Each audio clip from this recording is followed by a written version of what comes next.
em outros canais que o Cruzeiro pode ter o Zé Ricardo, que foi técnico do Vasco, foi técnico também do Internacional, né? Como seu novo treinador.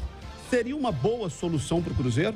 Na verdade, o Cruzeiro acho que impôs um limite aí que é muito complicado, né? Você colocar para um treinador de ponta que a proposta é trabalhar 4 meses, é muito difícil que alguém do alto, dos mais renomados, aceite essa possibilidade, né? Então ali é mais uma questão de treinador que está buscando aparecer e tal, mas eu acho que pode ser que treinador é muito de encaixe, né? Eu acho que ele é menos capacitado do que o Pepa, na minha opinião, mas 4 meses ia ser muito difícil algum bom treinador, um treinador de destaque, que ele aceitasse essa condição. O trabalho do Zé Ricardo que mais chamou a atenção foi no Vasco da Gama, né? O trabalho no Vasco.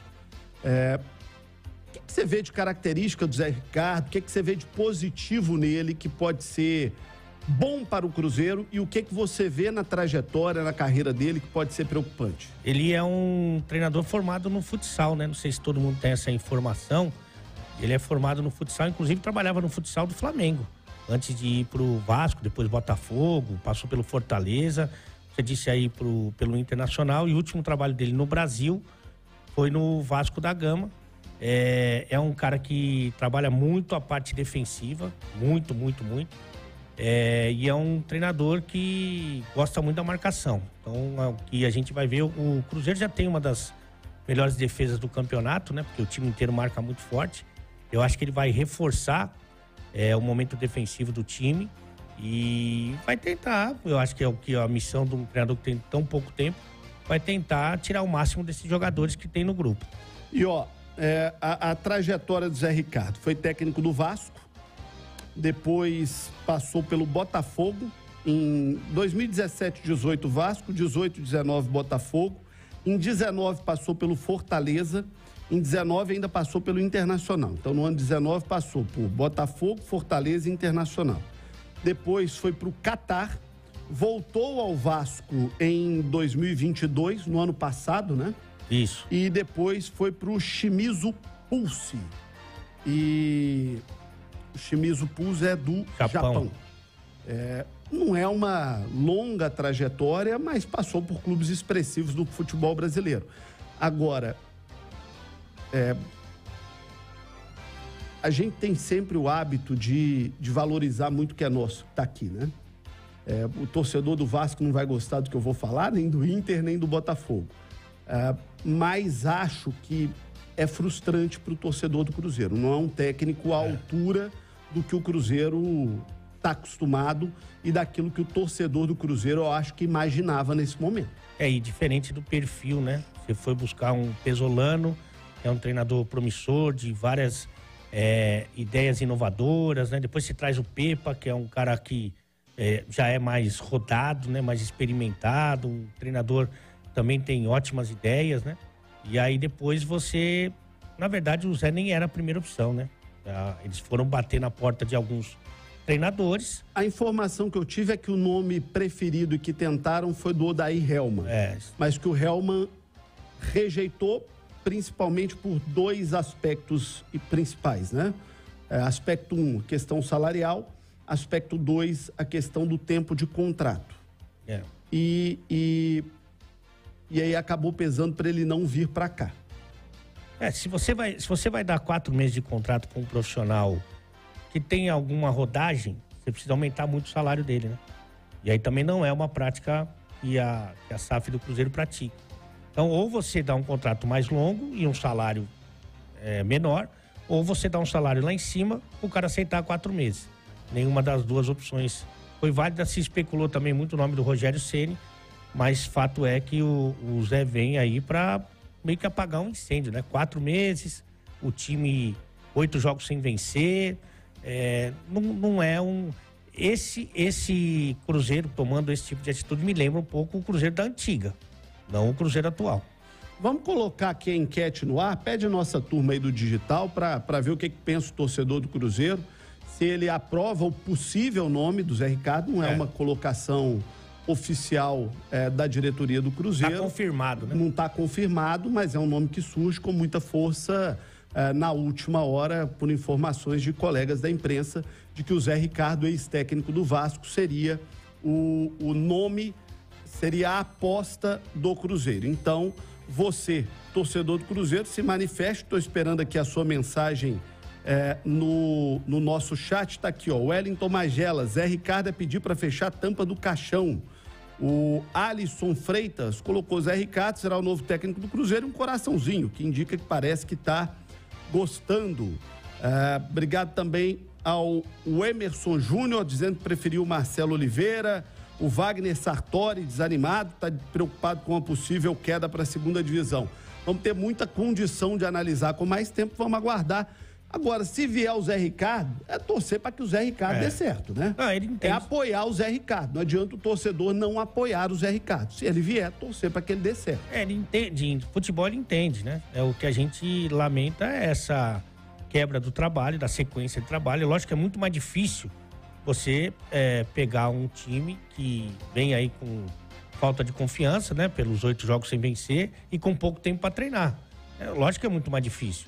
Mas é encaixe. De repente o Zé consegue fazer um encaixe, já fez outros bons trabalhos.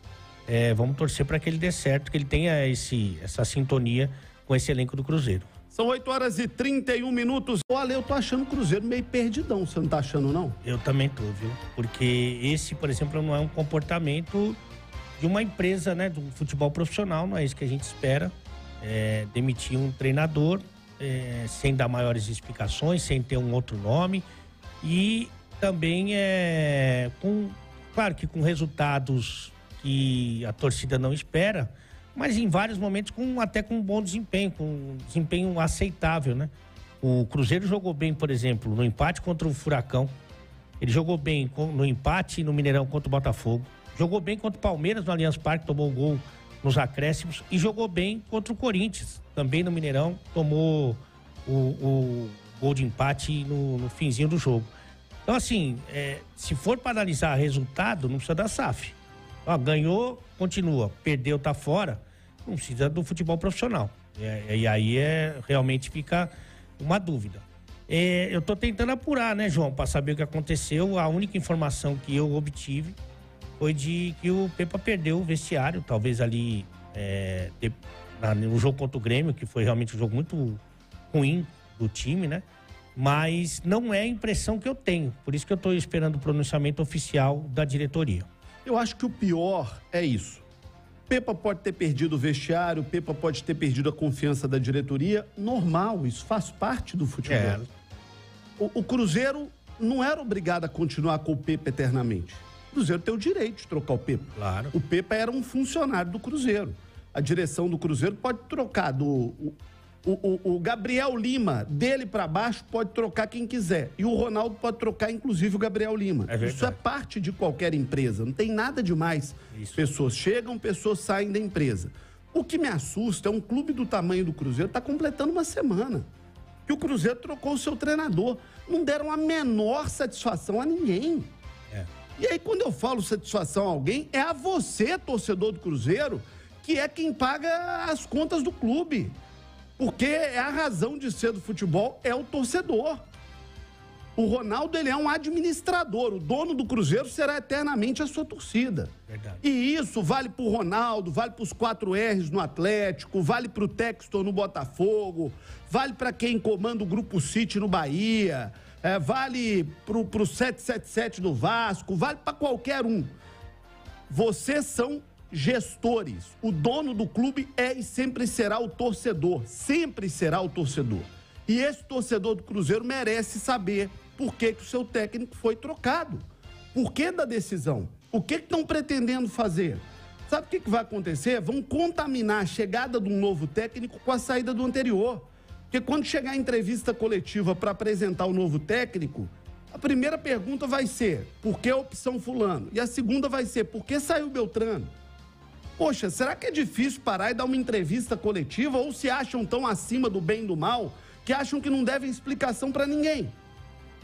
Eu não consigo entender uma coisa dessa. E é difícil. Aí, como não dão explicação, acontece aquele vexame, aquela coisa horrorosa de um diretor do clube ser cercado no estádio, o que é abominável. Aquilo ali não pode e não deve acontecer. O que fizeram com o Paulo Autuori ontem foi errado. Não é a maneira de se dirigir a um profissional. Nenhum profissional tem que passar pelo que o Paulo Autuori passou ontem. Mas sabe por que o Paulo Autuori passou por aquilo ontem? Por falta de uma postura de comunicação adequada do clube. Por não terem explicado, ó, já que não explicam, já que o cara liga na Itatiaia e não tem entrevista, já que o cara liga na 98, na Super, na Globo, na Bandeirantes, na Alterosa, pega o jornal, vê o site, e não se manifestaram em lugar nenhum, então o cara se sente no direito de procurar informação tete a tete com o dirigente. Tá errado, repito, não devem fazer aquilo, esse não é o caminho, nenhum profissional deve se sujeitar a isso ou ser sujeito a isso. Agora, estão colhendo a arrogância e a presunção de achar que não devem satisfação para ninguém. Devem. E só procurar o Paulo Autuori, porque o resto aí que se passar na rua, ninguém nem sabe quem é, fora o Ronaldo. E se a gente voltar um pouquinho no tempo, a saída do Pesolano já foi muito esquisita, né? Ele anunciou no vestiário do Independência, depois de perder a vaga para a final do Campeonato Mineiro pro América, aliás, perdeu os 2 jogos. E que a Itatiaia anunciou no intervalo do jogo que ele já ia sair, o Rubinho. O Rubens falou. E também foi muito esquisita, não tinha ninguém ali para se manifestar em nome do clube.